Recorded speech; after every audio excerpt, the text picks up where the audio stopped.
Bismillahirrahmanirrahim. Assalamualaikum warahmatullahi wabarakatuh dan salam sejahtera.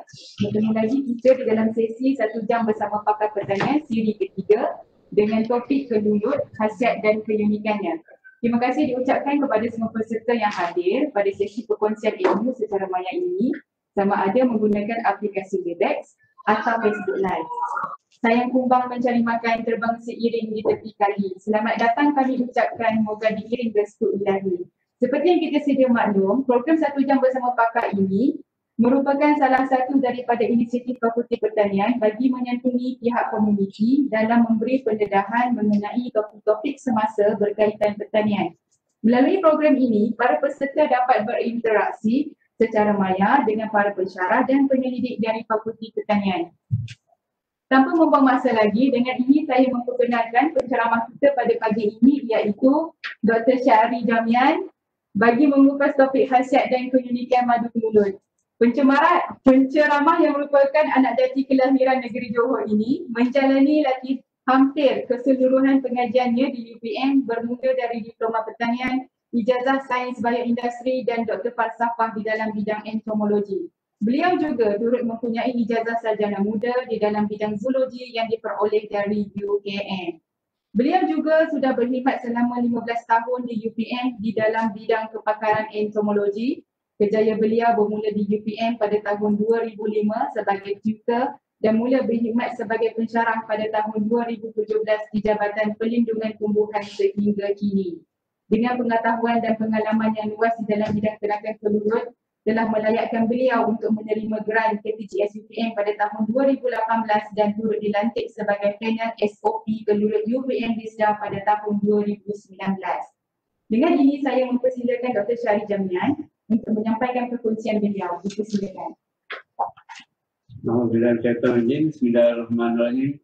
Assalamualaikum warahmatullahi wabarakatuh dan selamat pagi pada semua hadirin yang hadir pada hari ini. Alhamdulillah, saya ucapkan terima kasih kepada pihak JIM, Fakulti Pertanian dan juga IDEC, Universiti Pertanian Malaysia. Jadi pada hari ini kita sama-sama bincang mengenai kelulut, iaitu tajuk yang saya pilih pada hari ini adalah khasiat dan keunikan lebah kelulut.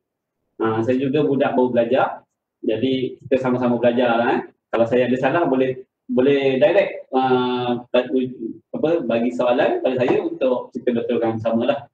Alhamdulillah kita hari ini bersiaran. Saya mulakan dengan ayat Al-Quran mengenai lebah yang di dalam Al-Quran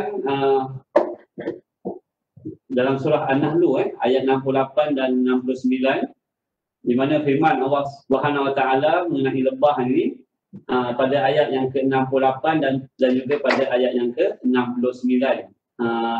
Dan Tuhanmu mewahyukan kepada lebah, buatlah sarang-sarang di bukit-bukit, di pohon-pohon kayu dan di tempat-tempat yang dibikin manusia. Dibikin ni maksudnya dibina manusia. Itu bahasa Indonesia yang kita translatekan kepada bahasa Melayu. Yang kedua dan ayat yang seterusnya adalah kemudian makanlah dari tiap-tiap macam buah-buahan dan tempuhlah jalan Tuhanmu yang telah dimudahkan bagimu. Dari perut lebah itu keluar minuman iaitu madu yang bermacam-macam warnanya di dalamnya. Terdapat ubat yang menyembuhkan bagi manusia. Sebenarnya pada yang demikian itu benar-benar terdapat tanda kebesaran Tuhan bagi orang-orang yang memikirkannya. Jadi dalam surah ini dia dah menyatakan bahawa di manakah tempat asal lebah itu. Dan yang kedua ini ayat ini menyatakan bahawa khasiat yang ada pada lebah madu kelulut itu sendiri.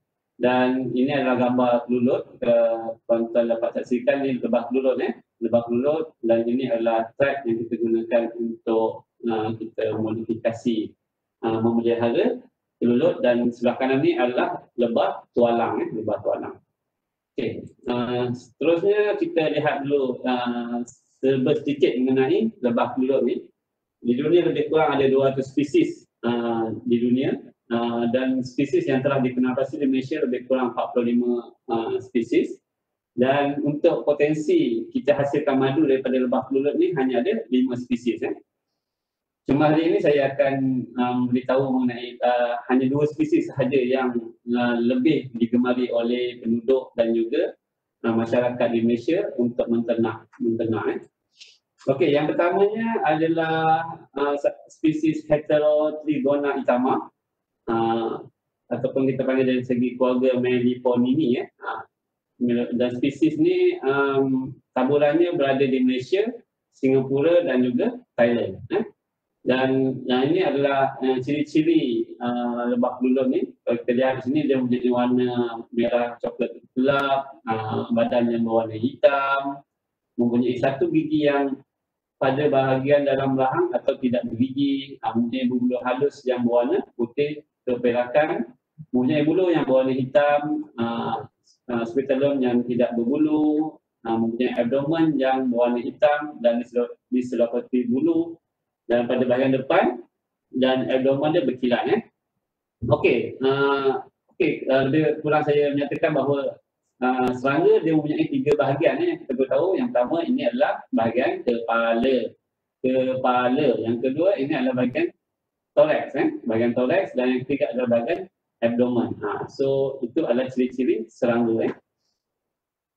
Yang keduanya adalah spesies yang juga digemari diternak oleh masyarakat di Malaysia adalah spesies Geniotrigona thoracica. Biasanya orang panggil dia thoracica saja, thoracica. So ini adalah lebih kurang ini adalah gambar dia punya foto dia. Kita lihat dia lebih besar sedikit daripada itama tadi. So ciri-ciri dia mempunyai ruang mala yang luas, 2 kali ganda, lebih panjang berbanding diameter flagella antena, dan dia ada mempunyai scutellum dan propodium yang pendek. Ini lebih mungkin semua boleh dapat lihat. Inilah ciri-ciri dia. So tak perlu saya baca ini kan.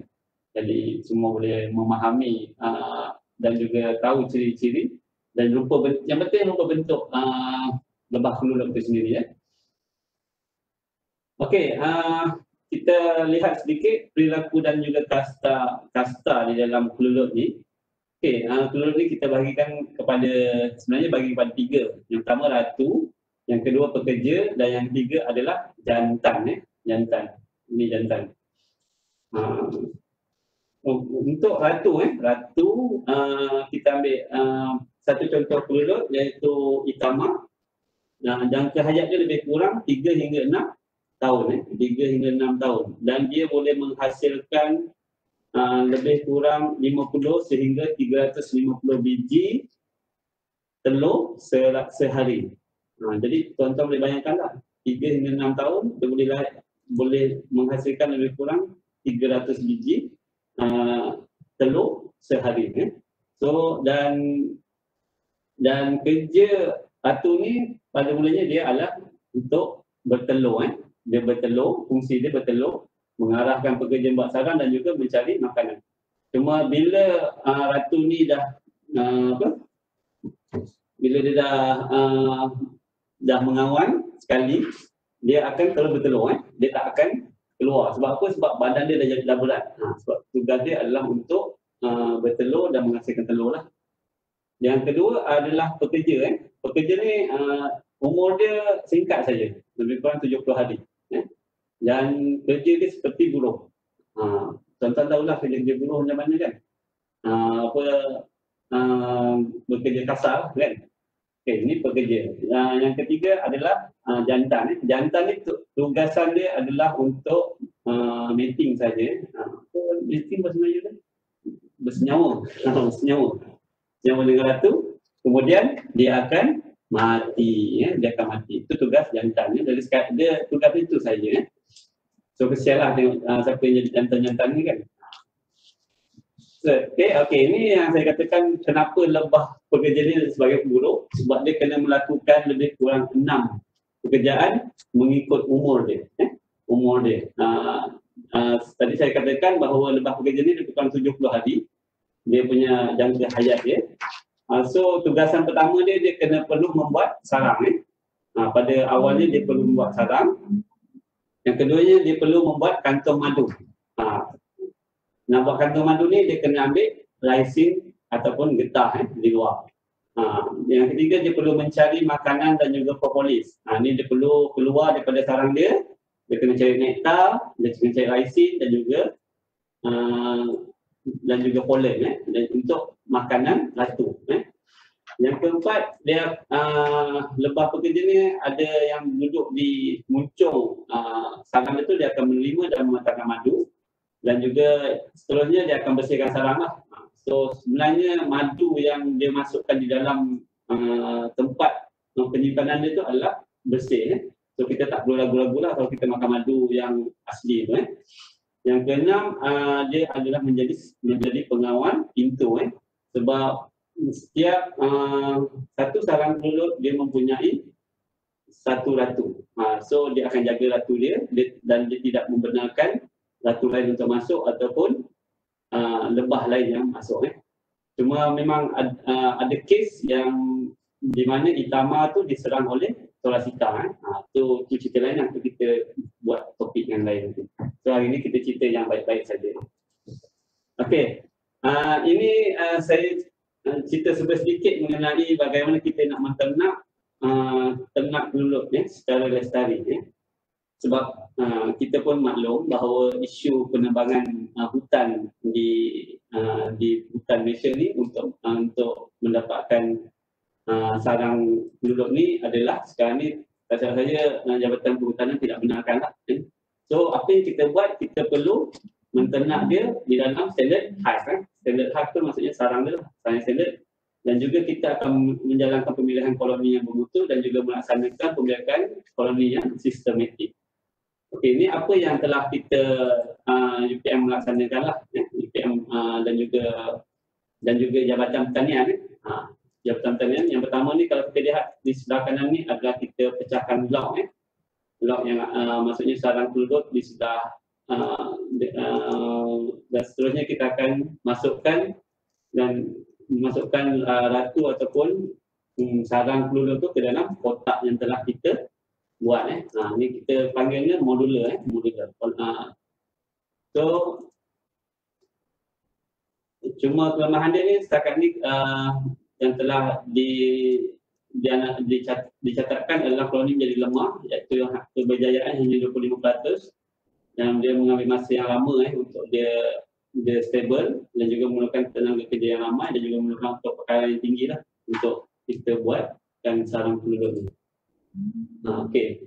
So ini pula adalah contoh bagaimana kita nak mengattract untuk kita menarik kelulut daripada batang kayu tadi tu. So kita nak menarik dia bagaimana. Okey. Ini contoh gambar dia. Kita ada 4 cara untuk kita menarik kelulut ni ke sarang yang telah kita buat tadi. Yang pertama dengan kaedah mengumpan, iaitu baiting. Iaitu kita dekatkan sarang kelulut tu ke tempat koloni kelulut yang lain. So maksudnya kita dekatkan dia, kita letak umpan ni, kita letakkan propolis lah. Biasanya kita akan sapukan propolis pada kotak SKM. SKM ni maksud dia sarang kelulut modular. Ini telah diperkenalkan oleh Jabatan Pertanian. Dan yang kedua, mengenai kaedah jambatan ataupun bridging, dia digunakan apabila terdapat koloni sedia ada di pokok-pokok, tiang, dinding dan yang lain-lain. Okey, kalau kita lihat gambar yang Pak Cik buat ni, Pak Cik ni dia buat lebih kurang macam bridging lah. Dia ada jambatan di sini dan dia akan ada saluran masuk. Maksudnya lebah kelulut dia ada di dalam batu ni, so kita tak boleh lah pecahkan batu ni. So kita kena buat kaedah bridging. Seterusnya kaedah pengasingan, splitting. Okey, kita lihat kita punya log ni ada 3 peringkat ada 3 tingkat. Tingkat pertama, kedua dan juga ketiga. So kita bila dia dah penuh sarang kelulut di sini, kita boleh buat pemecahan ni. Splitting dan juga kaedah penggadaan, maksudnya pun kita pecahkan tu lah. Kita pilih SKM yang telah matang untuk digandakan koloni ni. Okey, ini yang saya katakan tadi kaedah baiting ataupun mengumpan. di mana kita letakkan ada pintu masuk di sini, dan juga kita sebab kita ada nampak peluduk tu ada di batang kayu ni ke ataupun di tiang ni. So dia akan rumoh lah, dia akan masuk dan dia akan buatkan sarang yang baru lah di sini. Okay, ini juga contoh kaedah baiting. Kita letakkan di atas pokok dan dia akan masuk lah sini kan. Cuma itu yang saya katakan tadi, untuk keberjayaan dia tu masih terlalu rendah lah untuk tingkat baiting ni.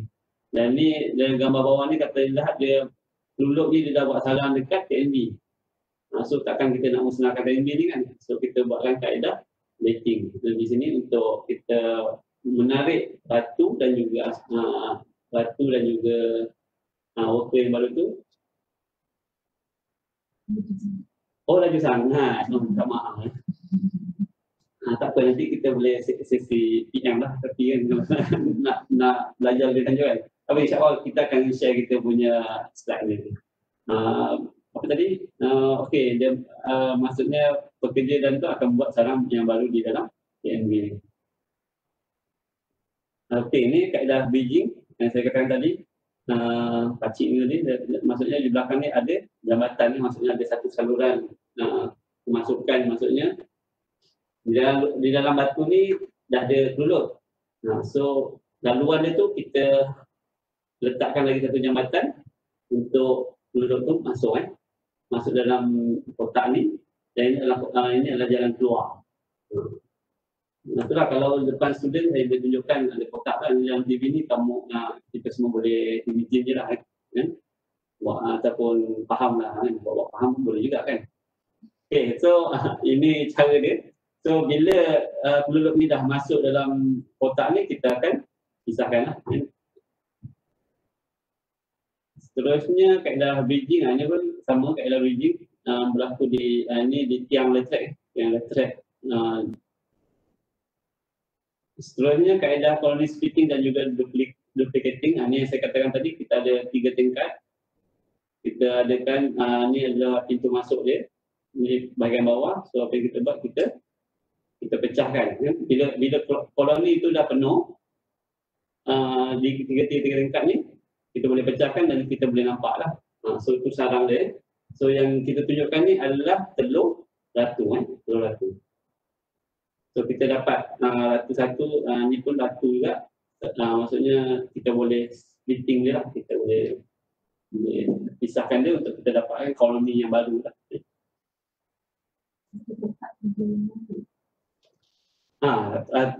Ada 3 kotak. Kita bila dah kotak tu dah penuh, so ada 3 ada telur ratu tu, kita kena check juga lah telur ratu tu dah ada ke belum. Okey, siri pembangunan sarang peluluk modular. Jika kita lihat sini, ini adalah keberjayaan yang kita dah buat lah. Ini kerjasama dengan Pesin 14 Putrajaya. Ini contoh sarang modular yang kita buat. Kita letakkan di tempat yang redup lah, tempat yang redup. Okay, ini pakcik ni dia dah ada, bangga pakcik ni kan, ada 10 unit SKM. Encik Fadil nama dia, dari Presin 14. Dia dah aplikasikan SKM ni sejak 2018 saya, 2018 atau 2017 So dia dah ni. Dan juga ni Encik Hashim, dia ada 4 unit SKM, dan ni penghasilan madu yang dia dapat. So peringkat awalan ni dia gunakan pisagari lah untuk ambil madu. Tapi kita ada alat mesin itu pun kita boleh modify macam. Okay, seterusnya ini Encik Haizi. Di gambar-gambar ni saya dapat daripada Jabatan Tanian lah. Jabatan Tanian. So ni bagaimana kita lihat, bila saya katakan tadi ini adalah SKM dan yang atas ni adalah topping. Bila sarang dah penuh di bawah ni semua, so peluluk ni akan naik ke atas dan akan buat pot madu. Pot madu. So bila pot madu tu yang kita akan ambil dan kita akan bagus lah. Bagian koloni ni dia ada madu. Cuma kita jangan ambil lah sebab itu untuk makanan ratu. Ini lebihan lah. Dia sebenarnya bukan lebihan dia, sebenarnya peluduk ni dia simpanan makanan dia kan. Sebab kita tahu kita di Malaysia ni ada musim panas dan juga musim hujan. So bila musim panas, peluduk akan ambil madu, dia akan simpan di dalam kantung tu lah. Bila musim hujan, dia akan duduk diam lah dalam tu, dia makan makanan yang dia dah simpan tu. Tapi kita datang, pergi ambil dia punya madu dia kan.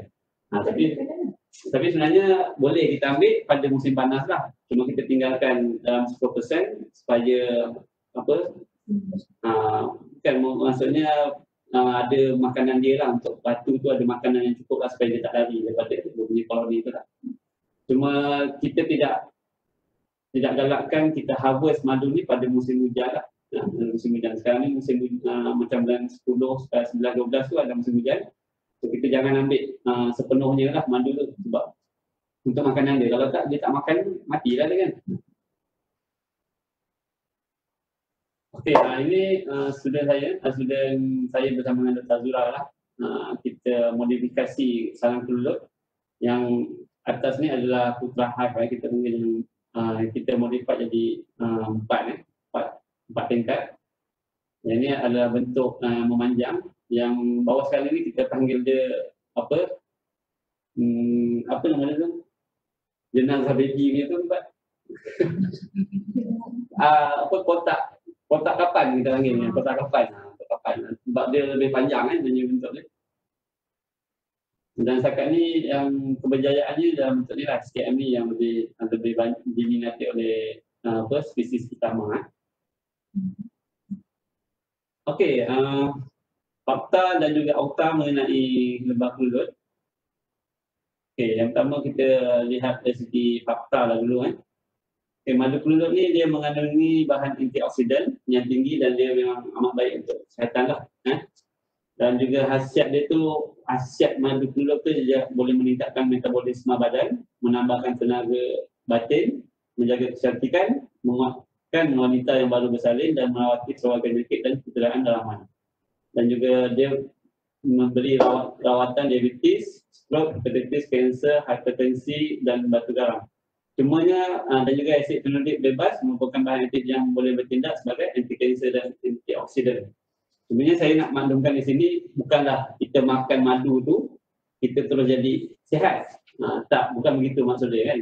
Bila orang tu dah kena kencing manis tahap 4 ke, kanser tahap 4 ke, dia makan sekilo ke, dia makan 2 kilo madu ke, memang sukarlah untuk nak baik kan. Cumanya madu ni dia kena makan daily.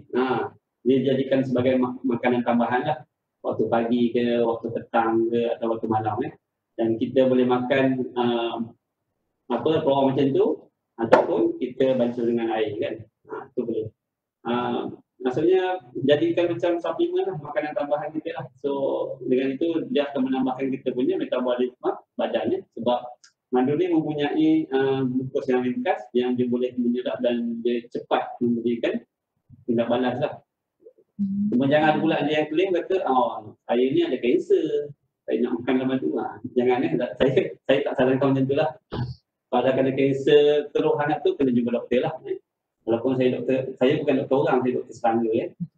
Jadi ini walaupun di dalam ayat Quran itu ada menyatakan bahawa boleh melawat semua penyakit. Tapi itu adalah di dalam ayat Quran itu adalah secara umum kan. So tapi kita kena buat kena kaitkan juga dengan sains Dengan sains maksudnya kita buatkan kajian apa semua. So itulah hasilnya yang kita dapat lah. Okey, yang keduanya aukta aukta mengenai madu peluduk ataupun madu lah. Minum madu campur dengan 2 bahan lain akan beri tenaga yang luar biasa. Sebenarnya tak ada lagi analisis ataupun kita panggil apa tu? Testimoni.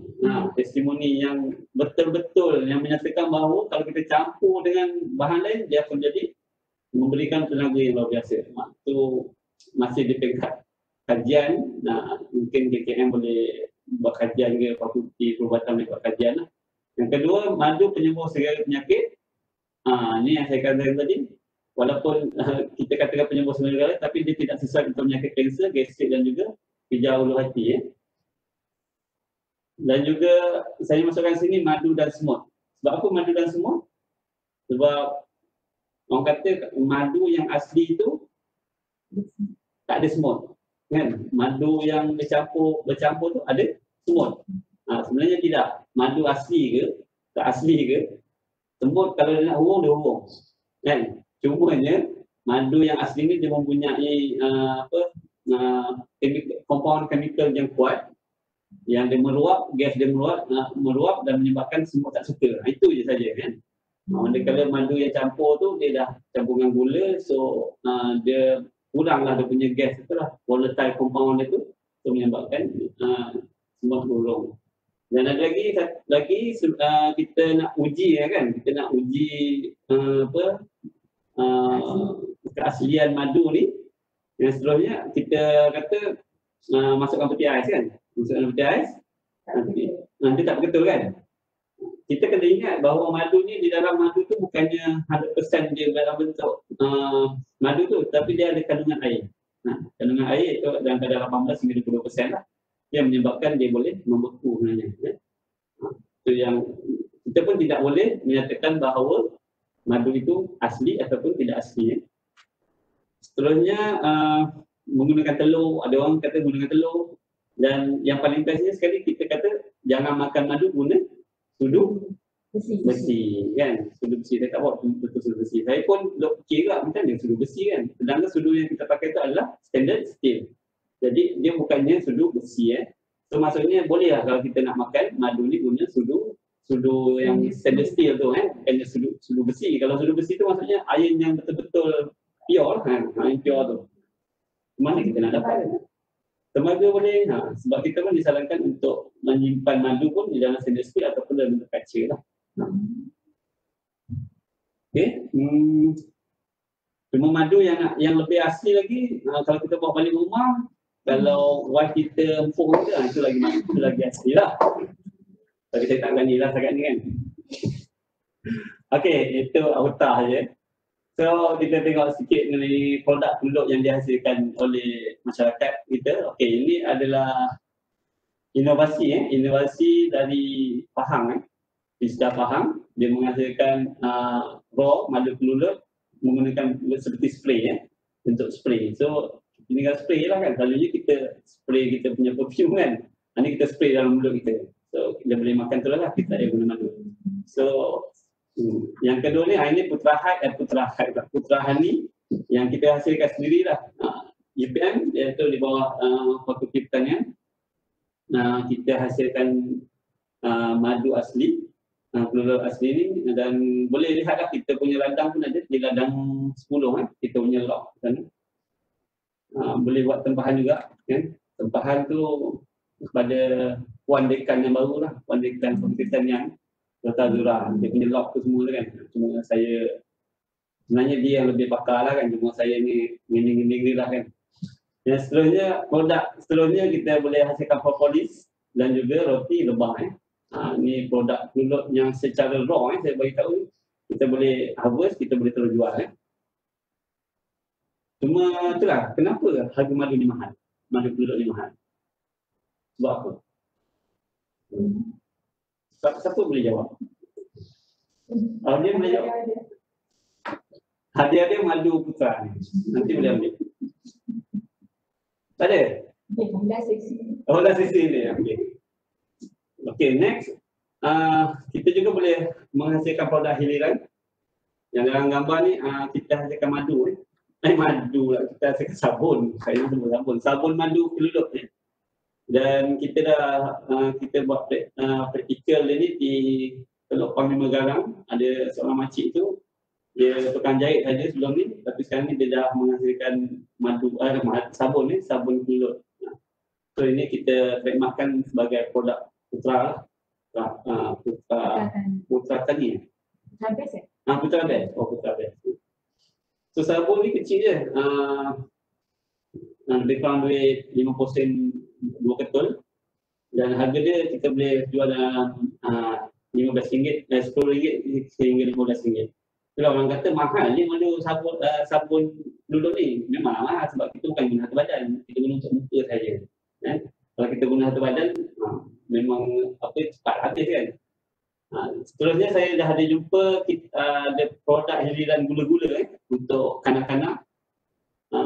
Tuan-tuan boleh cari di Malakat Mall. Saya lupa saya nak letak gambar itu. Tak sempat saya nak sebenarnya. Pergi Malakat Mall, ada di kaunter. Saya promote pula Malakat Mall kan. Produk Bumi Putra itu, dia ada jual gula-gula kelulut ya. Sedap, rasa dia sedap. Dan seterusnya kita boleh buat kosmetik kosmetik. Cuma sekarang ni saya produk hiliran ni tak pernah nampak lagi produk ubat gigi. Tuan-tuan di sana kalau ada idea nak jadi usahawan boleh buat ubat gigi kelulut. Itu tak ada lagi. So saya bagi tahu lah. Yang dah ada, yang 3 ni dan juga kopi kelulut. Kopi kelulut pun dah ada. Itulah tu yang saya katakan bila kita campur 2-3 bahan tu kita kata dia boleh jadi kuat kan. Itu kita tak pastilah kan. Cuma produk tu dah ada. Okey. Itu saja daripada saya mengenai kelulut. Saya harap tuan-tuan boleh faham apa yang saya mungkin lagi 20 minit Q&A. Okey, tadi siapa boleh jawab? Jawab soalan saya dulu sebelum saya jawab soalan. Okey, saya beritahu ini adalah gambar projek saya di Teluk Panglima Garang. Kita beri bantuan kepada penduduk ni. Dan ini tim saya lah. Ini student saya, student PhD yang insyaAllah akan bergraduat pada tahun ini. Student saya bersama dengan Dr. Azura. Ini suami dia lah. Suami dia TMB. Dan ni gambar log dah. Okay, sekian. Terima kasih. Mungkin penerangan saya ini kurang memberi penjelasan kepada semua. Memang tujuan saya untuk tuan-tuan tanya kan. Mana yang boleh saya jawab, saya jawab. Kalau saya angkat tangan saja, saya cakap saya tak tahu apa-apa. Tak boleh. Ada Encik Najib Encik Najib masuk Encik Najib itu memang betul-betul pakar lah.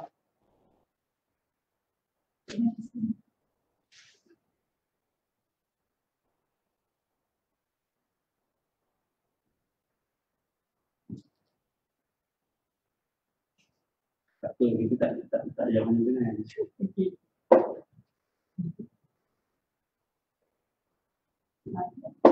Ada yang dapat jawab kenapa madu mahal? Dalam Facebook ada yang menjawab kenapa harga madu tu mahal. Saya tengok dalam Facebook tu ada Encik Najib Encik Najib dari Barista, dia memang pakar lah dalam kelulut ni. Dan pakar rujuk juga bagi kami dalam channel Barista.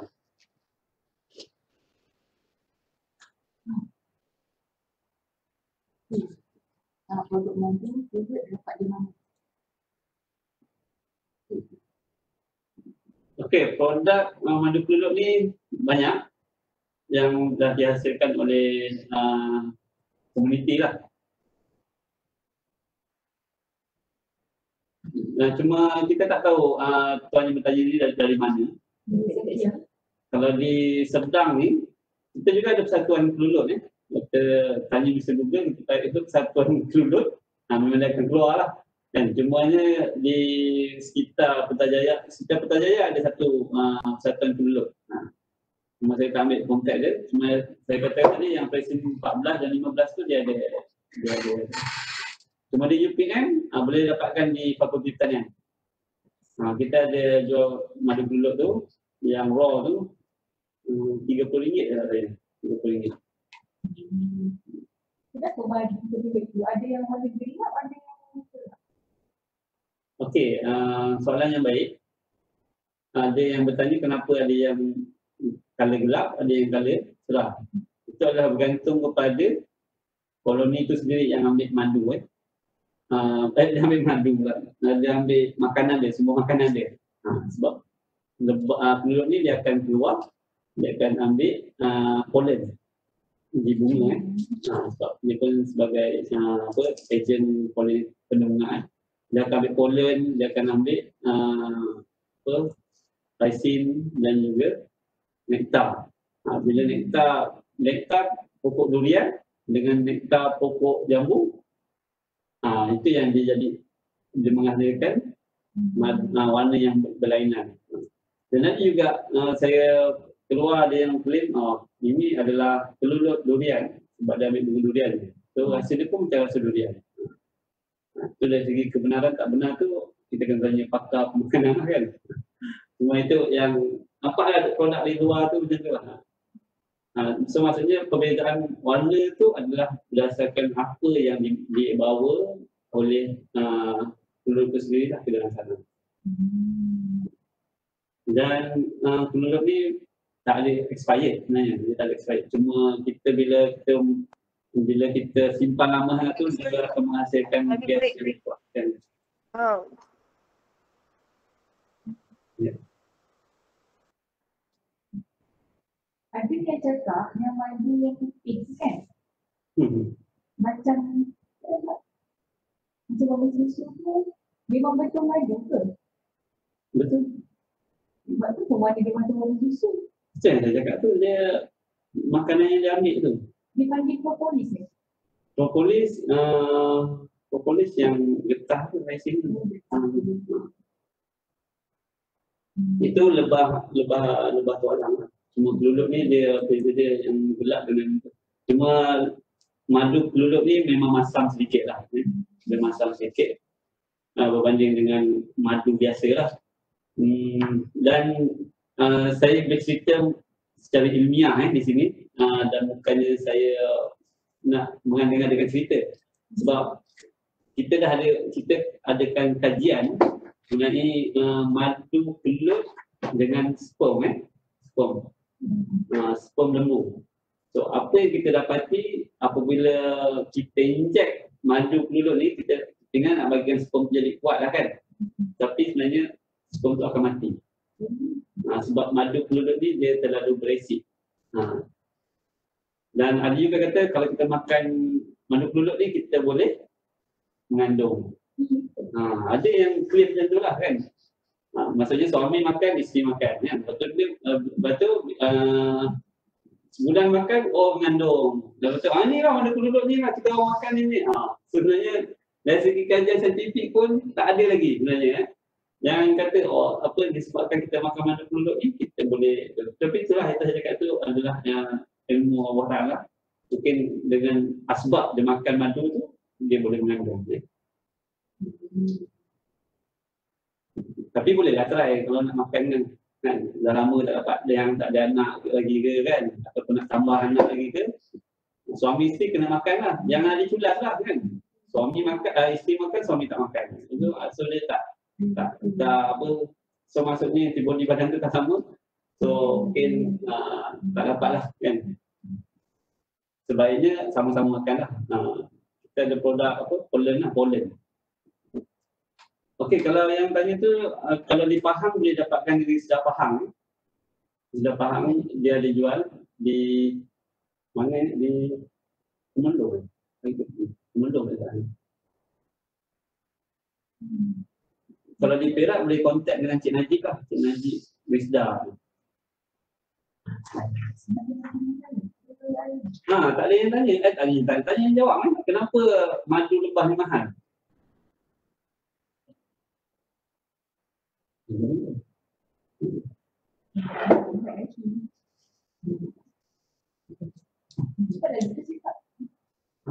Jawapan dia. Kenapa madu mahal? Tak ada siapa yang jawab. Maksudnya tak ada siapa yang jawab untuk kenapa madu lebah ni mahal. Ada yang jawab? Sebab madu mahal. Sikit.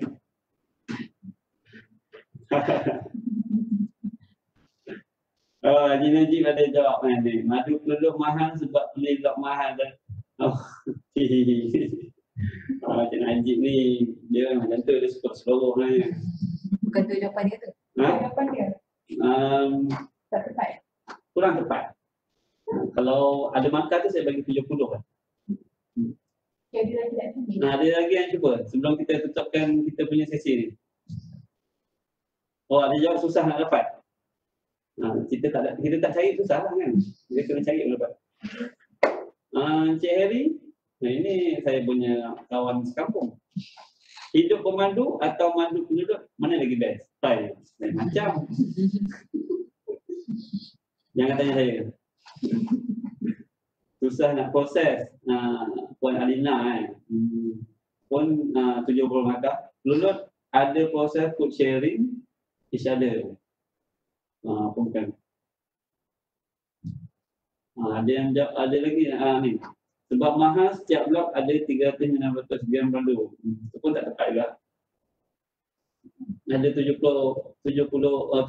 lah markah saya bagi. Saya nak hanya markah 80. Tak ada Jadi kalau tak ada saya bagi jawapan. Sebab kita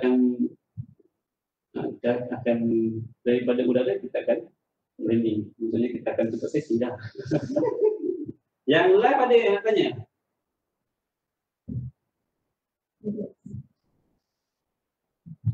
Ada. Okey, jawapan dia adalah permintaan melebihi penawaran. Itulah. Permintaan melebihi penawaran. Maksudnya orang yang nak beli tu ramai, tapi produk kita ni sedikit. Apa maksud dia? Maksudnya produk kita ni kurang, tak cukup. Tak cukup. Sebab tu dia jadi mahal. Kan? Sebab tu dia boleh pergi sampai harga sekilo RM700. Dan sekarang ni harga dia rata-rata sekilo RM300. Menyamai dengan harga madu Yaman, madu Yaman sekilo.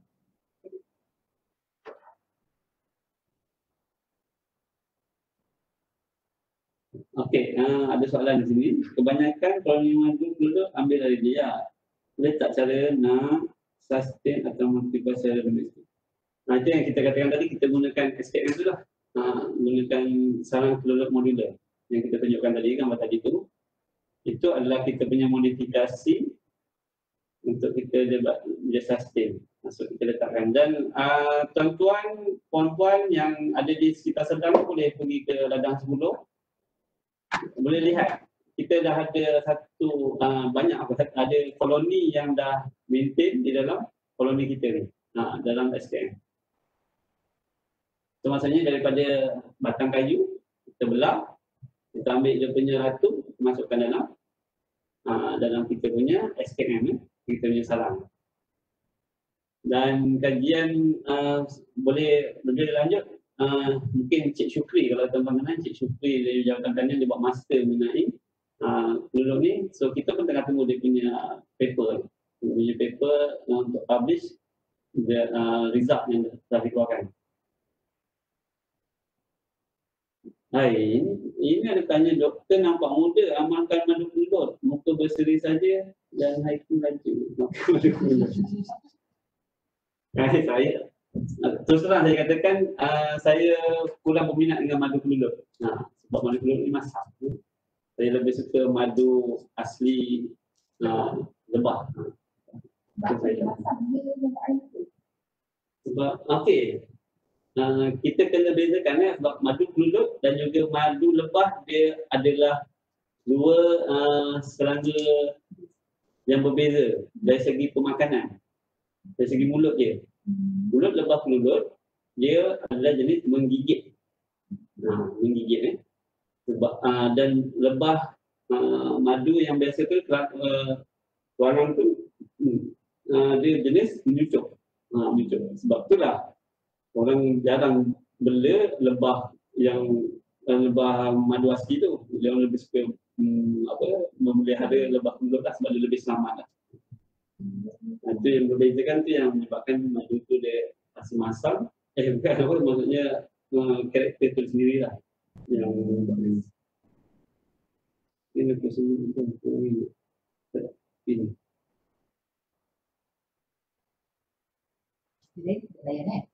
soalan lain tak ada? Nak PM? Okey, nanti kita PM tepi ya. PM Opin okey, share. So, saya tak ada lagi soalan daripada semua. Jadi terima kasih kepada yang menonton perbincangan kita pada hari ini. Jadi terima kasih kepada tim Jim Fakulti Pertanian dan juga IDEC sekali lagi kerana menjemput saya untuk sesi perkongsian pada hari ini. Saya akhiri dengan serangkap pantun. Bunga dedak di atas para, anak dusun pasang pelita. Kalau tersilap tutur bicara, dia mari disusun, maaf dipinta. Sekian saja. Assalamualaikum warahmatullahi wabarakatuh.